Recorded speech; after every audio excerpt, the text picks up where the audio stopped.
Okay, ladies and gentlemen, well, there's no new One Piece chapter this week, so you all know what that means. That's right, let's talk about One Piece this week. This'll be Return to the Reverie, Chapter 5, Spin Tumble! It's getting intense. I mean, it's already intense, but this chapter's really amping it up. We only have 2 chapters left in this little mini-series, this fan project. If you do not know what this is all about, let me tell you, Chapter 5 of a 6-chapter miniseries should not be where you're starting, okay? Granted, there's a lot of crazy stuff that happens this week. I mean, we have... I'm not even going to spoil it for those of you that haven't seen it yet, although I probably... Dragon versus Im-sama, okay? Go back and read Chapter 1 to really get the whole impression from this, but Dragon versus Im-sama this week. Yeah, it's getting that level of intense. I would recommend to go check out... I'll even make a playlist for you up here, all the other videos I've done on the Return to the Reverie project, or if you would just like to read the chapters yourself, available in a multitude of different languages, you can follow that hot link right down there in the description and take you over to the Library of Ohara, where you will find everything that your dreams could ask for. Bam, we have Artur-sama, the creator of this project, the writer, and then bang, we have Gemini, who is the artist, who also helped in the writing process and the input in the later chapters where we're at right now. Then we have the cover page artist for this week. It's a different guest artist every week. We have that Italian artist at Ripped Italiano over on Twitter.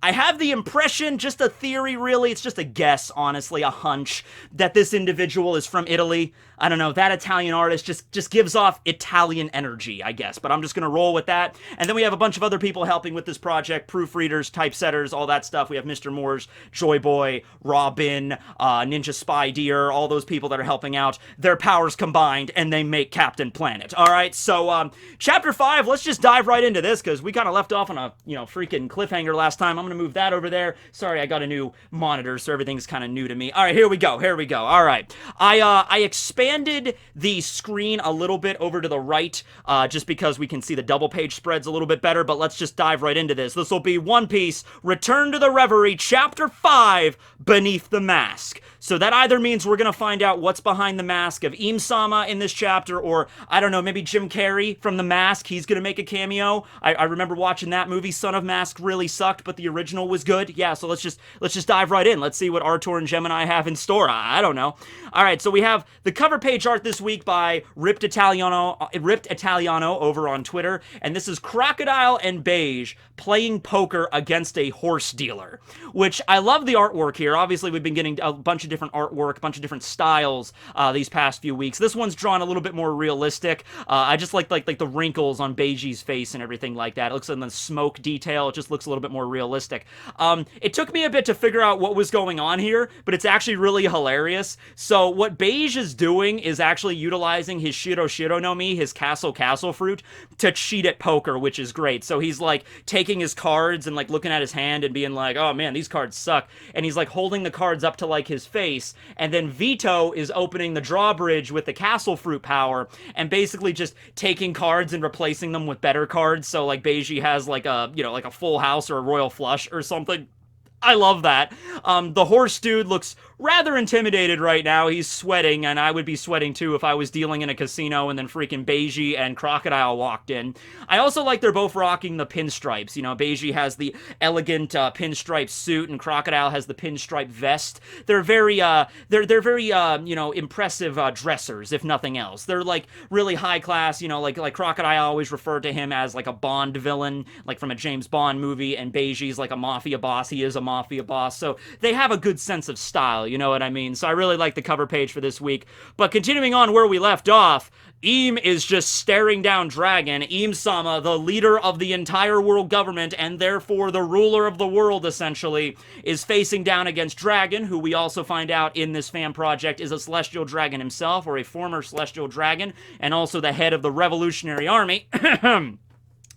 I knew that you would come after me one day. It is proof of your identity. You're called Imu. What sort of name is that? After I ascended, I deemed it fitting to alter my name to that of a god. Though, as a former world noble, you should be familiar with my original name. Huh? What? Your name is Imu? Then are you referring to that other name? Alright, so this is something that I think a lot of people could have kind of figured out at this point. So in Japanese, a lot of times, it depends on the translation that you're reading. Sometimes they write down Im's name as just I am. and other times it's IMU, because in Japanese, like, their alphabet is a little different, or like the way the hiragana and the katakana kind of operates. So in Japanese, there is just the letter I as a vowel, although it's pronounced E in Japanese. You have A-I-U-E-O. You know how in English we have E-I... Wait, no. I'm so used to saying it in Japanese. The vowels in English are A-U-E-O. E-I-O, and sometimes Y. In Japanese, it's A-I-U-E-O. And they don't really have just a letter for M, though. It's ma, mi, mu, me, mo. It's one of those combinations of a consonant and a vowel. So in this particular instance, it should be imu, because that's the way it would be spelled. So in that context, emu... There's another word you can make out of emu that's a Japanese word that I think a lot of people were looking at here, so we'll see that in a second here. It's the name that every celestial dragon is taught to fear, the natural enemy of the gods. You should have died hundreds of years ago. How could you possibly be alive? No, well, this is dragon, so I'm gonna kind of do like it kills my throat, but I'm gonna try to do the Batman dragon that the Funimation dub tries to do here. Now I understand why the leaders followed you. They were scared of you. Forget the celestial dragons, you're a far bigger threat. And so Dragon charges up his armament hockey. So yeah, I mean, we took care of the Gorosei like 2 chapters ago. Dragon just blew him out the back window of the freaking Castle Pangea. So here he's bringing up, it's just like, hey, all the other celestial dragons, the Gorosei, they were nothing compared to you. They were just terrified of your presence, that they were basically forced into doing whatever you commanded because of your ultimate godly power. So Dragon realizes pretty quickly what the power of Im is, and he's like, we need to stop you right now. I need to stop you. So he charges up his mighty storm powers, his wind fruit, and it's like Dragon is going like Super Saiyan 3, like Super Dragon 3! And he's like charging up the hockey. We also got the wind going, and he's getting ready to go, but then Im at the same time is creating some sort of liquid around their hands. I cheated death. I returned to this world from beyond the grave not too long ago. All of you should remember that there is no devil fruit that can oppose the sea!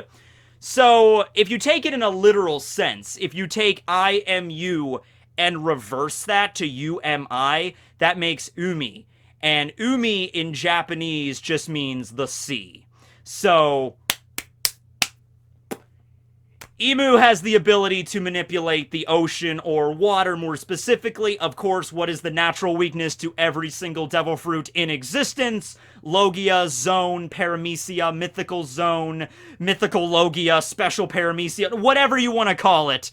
God, I hope there's no special Logias or mythical Logias that we can introduce another super rare devil fruit, category later on. But no, every single devil fruit, regardless of the ability, is weak to the ocean. So it would make sense that the final villain of this story and the ruler of the world has the power to control water.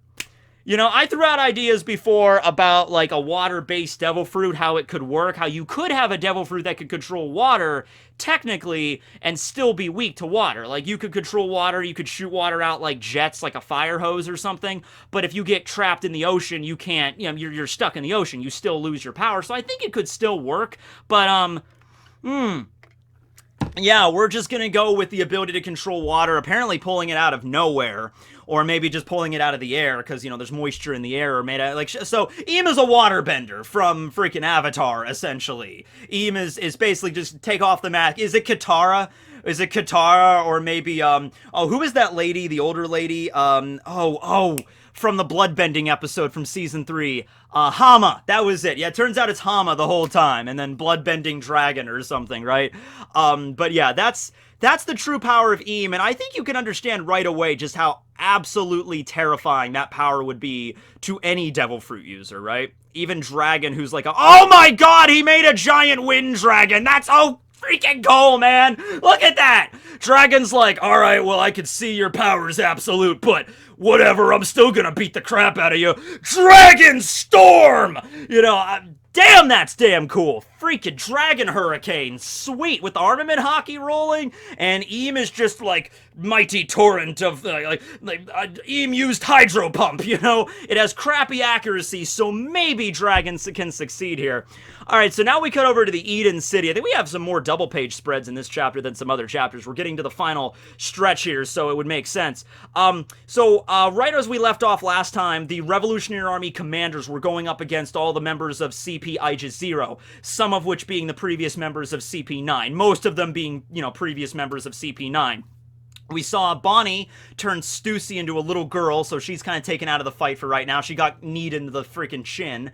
And then you also had Sabo going up against Lucci. You had Karasu going up against Jabra. And then right here you have Lindbergh going up against Kumadori. So Lindbergh has this awesome mech called the Spirit of Nyan Lewis, which named after, like, Charles Lindbergh, who was the pilot in 1927 that flew the Spirit of St. Louis on that transatlantic flight. So there's the reference there. So Kumadori traps the Spirit of Nyan Lewis with his hair, because he's a lion or an octopus, whatever you want to call him, squid, and he takes his mighty staff and he charges it up with hockey, and it looks like he's going to do the Song of the Willow, or Shigen Q. It's a very similar technique whenever he was trapping Chopper with the hair, and he was like, "You will go into the light, Song of the Willow!" So this is Shigen Q, basically combining the staff with hockey, and his own, like, life return and Rokushiki techniques, basically just creating an ultimate piercing attack that's just Shigen Q! So pierces the Spirit of Neon.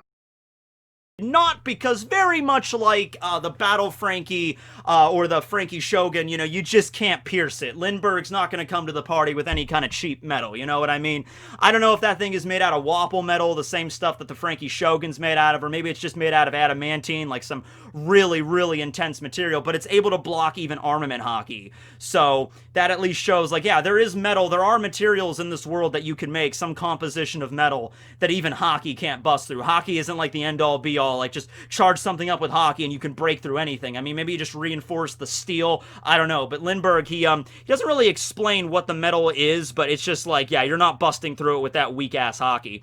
As if this baby of mine would fall for that. Now let's crank up the heat. So, I guess the thruster's on his back, and also the front of it kind of looks like a furnace. So he just increases the heat of the Spirit of Neon Lewis and just burns Kumadori's hair right off his head. And then not hockey, this is going to be Tekkai Go! Or Tekkai Strong, so it's like his defensive move, so he's like, Tekkai Go! And then Lindbergh just charges in with a good right hook. Turn on the thrusters! Get some more power up in here! Ortig home run! BAM! And just slams him straight through Eden City, through multiple city blocks, and just slams him into the side of like a building like 5 miles away. That's how it goes. Now, Ortig, yeah, if you see in the translator notes down here, Ortig refers to the competition Charles Lindbergh participated in across the Atlantic. Yeah, so I get to do a little bit of a history lesson here very briefly. So there was a guy named Raymond Ortig. I don't know if I'm pronouncing his last name correctly, but I believe he was the president or the owner of a hotel in New York City. And he was the one that actually came up with the whole, competition of, like, hey, the first pilot to go from New York to Paris to make a transatlantic flight will receive a prize of, like, I think at the time it was, like, 25 grand, but that was in I think when he started the competition, I think it was, like, in 1919 or something like that. It was, like, right after World War I, and, you know, planes were just kind of starting to become a thing after the war. Aviation was still in its very, very early days. I mean, the Wright brothers was only in like 1903 or something, so it wasn't very long after that. It was only like 20 years after the Wright brothers, right? So, yeah, he's like, hey, the first pilot to make their way over the Atlantic to make it to Paris, or vice versa from Paris to New York, I will give this prize of like 25,000 to. I think nowadays that'd be like, I don't know if it would be $1 million, but that's a lot of money for back then, right? And so, as we all know, Charles Lindbergh was the one in the Spirit of St. Louis in 1927 to actually make the successful journey. But what you probably don't know is a lot of people died trying to get this money, trying to win this prize.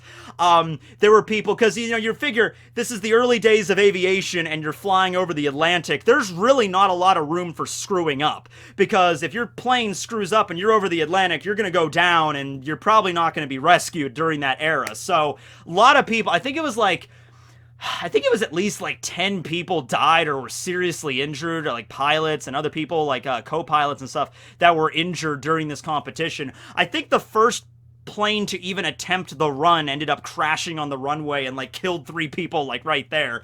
So, you know, the Ortigue home run, in one aspect, it's like, yeah, this is Charles Lindbergh's mighty, you know, prize that he won. Bam! But it also resulted in the death of a lot of fledgling pilots. So, yeah, that also implies that. So Kumadori, I think, might be dead right now. We see a bunch of the world nobles just like, oh, our city, no! Our solid gold bakery, where are we gonna get our solid diamond croissants now? But anyway, yeah, so Kumadori got pretty wrecked there, and Lindbergh gets on a Den Mushi, and he's like, hey, Karasu, Morley, you guys there? Yeah, I'm done on my end. We should start to regroup. So Morley's over fighting. Morley was the one that fought against Jabra. Karasu was the one that fought against Kaku. Bonnie defeated Stussy, and Sabo was the one going up against Lucci and Hattori. So it looks like Karasu has defeated Kaku. Everything seems to be good. He's like, I'm done on my end with his Logia powers, his Tartar fruit. And then, boom, right when they're about to regroup and everybody's about to get ready back together, all of a sudden, plants just burst out from beneath them. Morley looks like he took a serious hit. Karasu dodges it, but they're in the shadows. I love how they actually include this scene right here, if you could see it, with the grin, because that's very similar to the grin that we already saw in the actual manga of Green Bull when they were meeting, he was meeting with Fujitora at Reverie. He was still in silhouette, but I like that we see that there. And so, how dare you do that to her? And so Karasu jumps down to try to slice down the individual that appeared. However, it doesn't really do much of anything other than just rip his shirt, and he launches an attack against Karasu. And of course, this individual is bam, Marine HQ Admiral Ryokyugyu, user of the plant fruit, follower of brazen justice. So yeah, all the different admirals have different aspects of justice that they follow. Akainu, of course, follows absolute justice. Justice at any cost. Defeat the pirates. Kill them all. You know, they're all evil. And then you have more moral justice that Aokiji embodies. Then you have unclear, ambiguous justice that Kizaru embodies. I think... Okay, this might have been a joke, but it also might literally be... I can't remember Fujitora's, but if Fujitora's is blind justice, I think I might be just misremembering that as a joke because he's blind, but it might actually be blind justice. And then you have Ryokyugyu here, Green Bull, who is brazen justice. He's rather brazen, you know? Ole! Sorry, boys, playtime's over. Isho-kun told me to round you all up. Yeah, I stopped by the pub, got me a drink, and then I, you know, was spending some time with a lovely lady, but, yeah, now it's time to kick all your asses. Okay, so he just steps out. Jabra and Kaku are there. Keep in mind, they're still zones, so they have a little bit more of, like, base endurance and stamina than your average Devil Fruit user, so them getting back up after this, it shouldn't be too surprising there. We've even seen this in the series right now with, Ulti and Page 1. Now, granted, those guys are ancient zones, they're dinosaurs, but still, just because I think zones often get looked at like as the weakest fruits in terms of like an entire category. Yeah, there might be paramecia fruits that were weaker that you would rather you would rather want a zone fruit rather than like the jacket fruit, for instance. So it typically, I think, goes in the fandom. I think like Logias are like, oh, those are the strongest because you can turn into an element, and then paramecia because there's all these random abilities in paramecia. Some paramecias you can even argue are more effective than Logia. But then you got Zone, because Zone, if you're not talking ancient or mythical zones, they just turn you into animals. You know, they don't give you the ability to like shoot fire or electricity or anything like that. But I think it makes up for that because zones give you a huge base to like your stamina and your defense. Even if it's like someone like me who's not that like ripped or anything. Like if I ate like the bear zone, if I was Ragnar from the One Piece D&D, I would, you know, I wouldn't just be a weak, freaking emaciated bear. I would probably get a boost to my muscles and my physical stats from that. So I see that with Jabra and Kaku there. But yeah, it's time for a good old-fashioned Ryokyugyu beatdown here because I don't think he's going to be taking anything. So we have Lindbergh here about to run interference. He's using the same technique he just used to defeat Kumadori. Ortigue home run! And he smacks freaking Green Bull right upside the chest. And he's just like, ho ho! Is that everything you got, little kitty cat? Check out my pecs. Hoo-ha-hoo! So, then, oh, of course it has a laser cannon. Why would it not have a laser cannon? Why did I doubt Lindbergh installing a laser cannon in this damn thing? So, yeah, if Kuma has the power of lasers, and Frankie developed powers for lasers, and if Vegapunk was working for the Revolutionary Army, yeah, Lindbergh would also have access to lasers. You drink a water there. So, unfortunately, the laser misses Green Bull. Not really sure what would have happened even if it hit him. It just, like, hits him, like, full frontal, like, freaking, you know, like the Frankie radical beam just hits freaking Green Bull, and he's just like, yeah, singed my chest hair a little bit. I work out. Hoo-ha-hoo! You know, so he misses Green Bull, he jumps up, and then he just hockey palms freaking the Spirit of Neon Lewis and knocks it down. This is advanced armament hockey right here. He even says, you know, all admirals have mastered advanced hockey, right? So he basically has Ryuo. He has the ability to, like, enter the robot and probably rip it apart from the inside where it's less, enforced with, like, the steel or whatever Lindbergh made it out of. So he could probably bust out the internal workings. And Lindbergh's bleeding here. One of his goggles is cracked. He doesn't look like he's looking too good. So, hey, Lindbergh, if you installed a self-destruct mechanism in that damn robot, I think now would be about the time to, like, pull the ejector seat and just, all right, have fun, yow! He has a freaking jetpack attached to him. Come on, Lindbergh. I know what you're planning on doing here. So, anyway, while this is going on, Karasu goes up to Kuma, who last chapter finally recovered his senses. He's back to being the old Kuma. And he's like, hey, Kuma, this is getting really dangerous here. I think you should probably just use your pawpaw fruit to send us out of here. We should escape. And Kuma's just like, sorry, Karasu. I cannot do that anymore. Because I've lost my devil fruit powers. So now I guess we're playing by My Hero Academia all for one rules, I guess. Where now somebody has the ability to just walk around and not just do what Blackbeard is doing, I guess stealing... Well, we've only seen Blackbeard steal a devil fruit from Whitebeard who was already dead. So we have somebody else going on here, though, that apparently can just do like All for One can do with the quirks. Just rip quirks out of people or rip devil fruit powers out of people. So we see Kuma there without his paw pads. And even in the context of the main story, the manga, we've actually yet to see Kuma... Like, I don't think we've seen his paw pads yet when he was a robot, when he was the PX-0, because the last time we saw Kuma, it was during Reverie, but he was, like, walking on his all his fours because he was being used as basically a mount by the world nobles because they're assholes. So maybe that's the case. Maybe he doesn't still have his devil fruit powers. Who knows? But yeah, at any rate, they're gone, so that's a problem. So now we cut back to the epic battle right in the middle of I think this is in the middle of the throne room, or really close to it, where freaking Sabo and Lucci are just freaking ravaging each other. You know, Lucci's in full leopard mode, Sabo's blazing, he's like, running away? You scared, kitty cat? Bring it on! Yeah. Oh man, I don't have any more time to waste. So, there's just an epic battle scene. Oh, fire shotgun! That is awesome! I love any technique that includes shotgun. Luffy has a technique like that too. In some translations, it's gum gum rapid fire, and in other translations, it's like gum gum shotgun. I prefer the shotgun. I like the buckshot effect. So Sabo uses freaking fire shotgun to kind of spread attacks, to kind of hit Lucci. He bounces up and down using Geppo, all that bullshit. Sabo chases after him. Now they look like they're in some kind of library area. You know, I know that the Castle Pangea is like a monument to the Tenryubito and everything, but still, there's probably some really valuable books in that damn library. Sabo, I would really recommend you don't burn the whole damn thing down.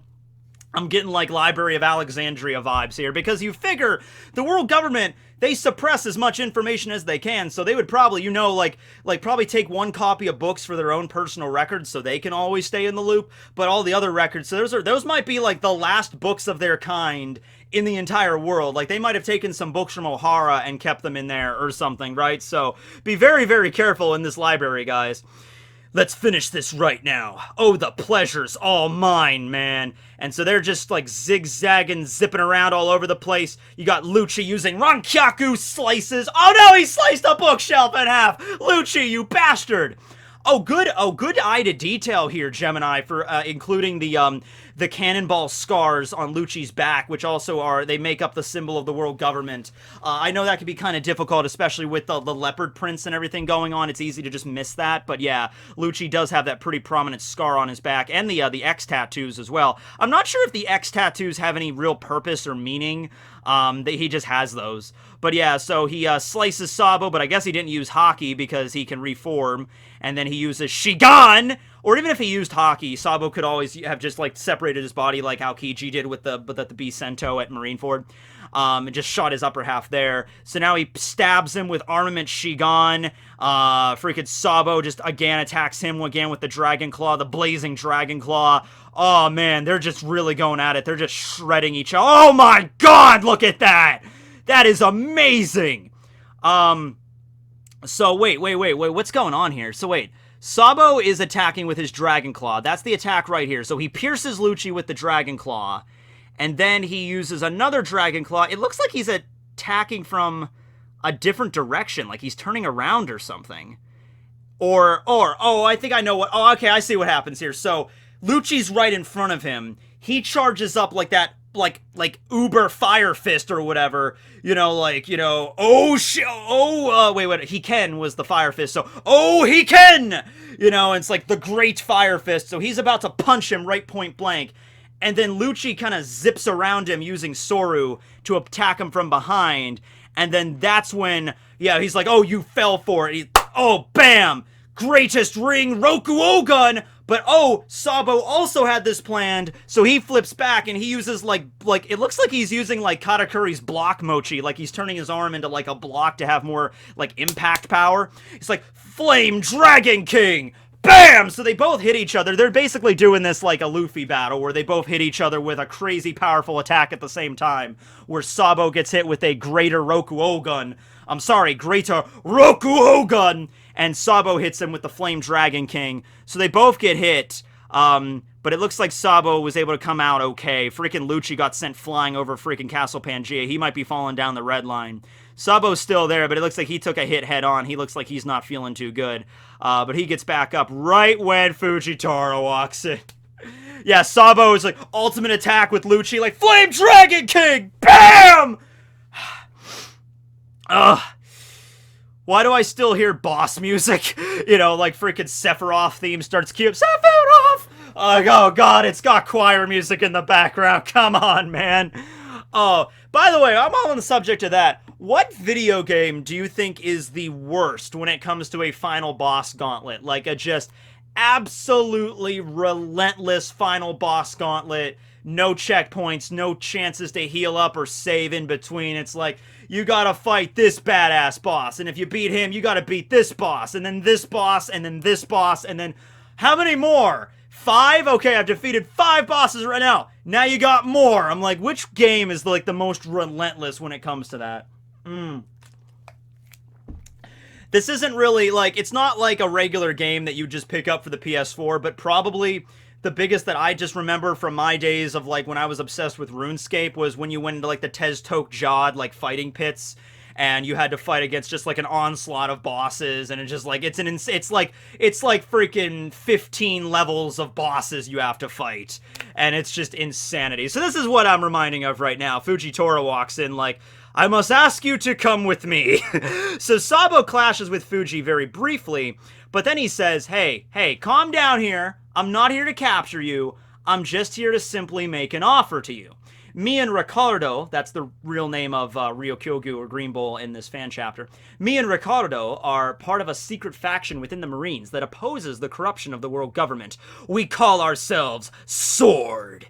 And so that's where we cut off Sabo and Fujitora's little interaction there. But yeah, we're going to cut back to the final part of the chapter here with Eam and Dragon, which it's not looking too good for old Dragon there. But yeah, so Fujitora being a part of Sword, honestly, that is something I mean, I probably mentioned it in a video, but that's never something I really thought about a lot. But if you think about it, that makes a lot of freaking sense, because if literally Sword, I think Sengoku and Garp are going to be heading up Sword, they're the ones that are like that. They're the ones that actually made it, like created the organization within the organization. I think honestly, Fujitora joining up would be perfect because Fuji very clearly, he was an outsider to begin with. He was not originally a member of the world government. He was drafted into the Marines. So he more than anybody should probably see the corruption of the world firsthand. And he's not going to abide by it. He's not going to let himself be corrupted. That's not who Fujitora is, man. Fujitora, I think maybe other Marines or other admirals, they might see the corruption and they might just turn a blind eye to it. And even Garp is guilty of that. Like, Garp has been a member of the Marines for decades, and he knows how corrupted the world government is. Of course he knows how corrupted it is, but he's still a member of the Marines. He's still doing their whatever they tell him to do, pretty much. He's done that for years. Fujitora is brand new to this, so he's like, oh, the world government's corrupted. And it's like, yeah, we're corrupted, but who cares? Here, take some money, Fujitora. Become an admiral, and you can live like a king. It's like, screw that. I'm not doing that. And so maybe Sengoku or somebody approached him and just like, hey, we have this organization called Sword. You and Green Bull should join up. So that makes a lot of sense that Fuji and Ryokyogo, I mean, we don't know much about Ryokyogo's real personality or anything beyond that he likes to fast and he's into the ladies, beyond that. But in this story, it makes a lot of sense. All right, so that's pretty cool. I want to see where this goes between Sabo and Fujitora. But now we cut over to Dragon versus Eam, and even with Dragon's mighty storm wind powers, it doesn't go well, because all Eam, if he's truly like a master waterbender, all he has to do is just like gwomp all the water and then just surround Dragon. And even if you're really strong and you know hockey and you know devil fruit powers and you're a master of your Logia or whatever, you're completely covered in water like that. You can't do anything to that. You're done. And so Dragon gets drenched. He's not completely unconscious, but he looks pretty beat up here. What did you do to me? All devil fruits arose from their genesis. It is only natural for them to return to the sea. I'm also noticing now that Eam has, we see his cloak underneath his cloak. So how many cloaks does Eam-sama have? I'm going to say no less than 7. I no longer have any doubts. You are the one who inherited his will. I had suspicions. I had my suspicions your child was the one talking about Luffy, but it's clear it must be you, no one else. Huh? Who are you? And how can you wield water? You should already know why devil fruits were made to be weak to water. It was all so that no devil fruit user would dare oppose me. Then the legends were right. Are you really who you say you are? Underneath that mask? If you insist, I shall entertain your wish. Takes off the mask. Dragon has the ghoul moment. So, no, that face, that's impossible. I applaud you for coming here today. However, get the hell out. Get out of my throne room. Pop, and then he just let us meet again on that final island. Joy boy. So he takes off his glove, revealing he has Kuma's pawpaw fruit, and then boop, and then just sends Dragon flying away right as he's about to release a hockey attack. You are still too early. The promised day is not here yet. So now we're getting into Fullmetal Alchemist Brotherhood territory. But man, that is how you end a chapter. Next week, the big finale with a whopping 30 pages and a lead color cover. I have already read chapter 6, and I will admit that color cover is absolutely to die for. We'll get to that, though, later.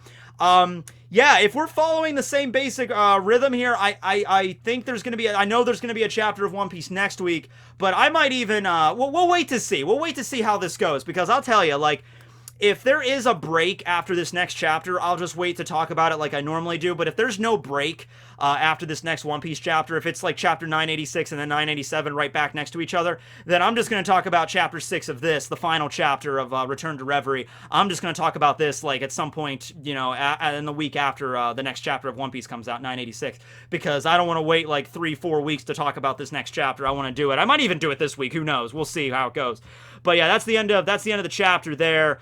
Dragon looks pretty damn pissed, but he just gets popped away. I've read chapter 6, so I know what happens next. So I'm not going to spoil anything for those that haven't read it yet or want to follow me reading it or whatever. But yeah, man. Down here, of course, we have the team. We have Artur, writer, editor, producer, Gemini, artist and designer, that Italian artist who is, actually, no, he's from Italy. Cool. All right, cool. Check them out on Twitter. at their respective locales. And then we have Robin, Joyboy, O'Hara, Mr. Morge. Did the feedback, proofreading by Fiso, Lady T, typesetting by Jock, and mortal support by Ninja Spider and Agent 65. So pretty damn awesome. And yeah, that'll be chapter 5 of Reverie. We did not actually get to see, you teased us there, Artur. You teased us there. Dragon got to see what was behind the mask, but we did not get to see what was behind the mask, huh? See what you did there. But yeah, really solid chapter. Love all the references. I love the references to, like, you know, like Spirit of St. Louis and Charles Lindbergh and everything. Crazy. But yeah, next time, got you back here, guys, for the 6th and final chapter of Return to Reverie. It's been a blast doing these videos. Thanks to Artur. Thanks to everybody. Yeah. Me and Barry signing out, everyone. You guys have a good day.